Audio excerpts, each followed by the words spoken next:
Hi everybody, I'm Kathleen Byram, and I'd like to talk about animal behavior tonight. First of all is the calculated strategy of the badger and the coyote. What happens when two completely different predators realize they are better off working as business partners? We usually view nature as a brutal competition. But the partnership between American badgers and coyotes proves that animals can calculate mutual benefit and engage in open cross-species cooperation.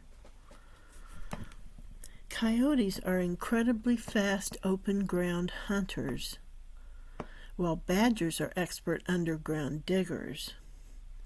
When hunting ground squirrels, they will team up. If the squirrel stays underground, the badger digs it out. If the squirrel runs above ground, the coyote chases it down. That squirrel is screwed. Studies show that when they team up, both animals are vastly more successful than when hunting alone.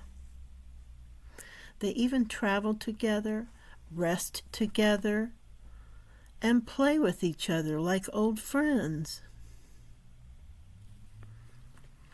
Then there's the mental maps of the honeyguide bird.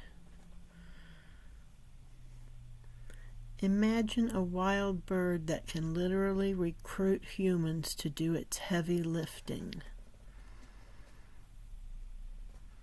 The greater honeyguide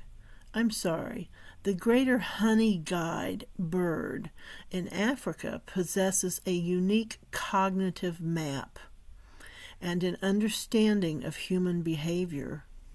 It knows what humans are capable of, and it uses a specific vocalization meant only for us. The bird loves beeswax, but can't fight off a swarm of angry bees or break open a hive.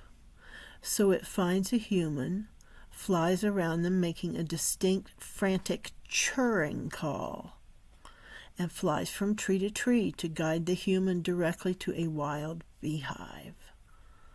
The human smokes out the bees and takes the honey, leaving the wax behind for the bird.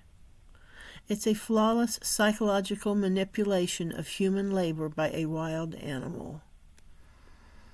This is a really hard one to believe. I'm going to have to check this out later and make sure that this is true, because this is really, it makes you wonder, how often does it have to do this? And how often is it going to find someone who will smoke out the bees? This is a very suspicious story.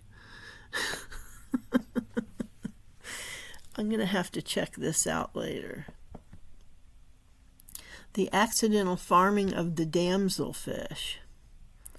You've heard of ants farming fungus, but what about a fish that fiercely guards its own private underwater microfarm? Stegastes nigricans, a tiny damsel fish, exhibits territorial psychology and resource management that mirrors primitive agriculture.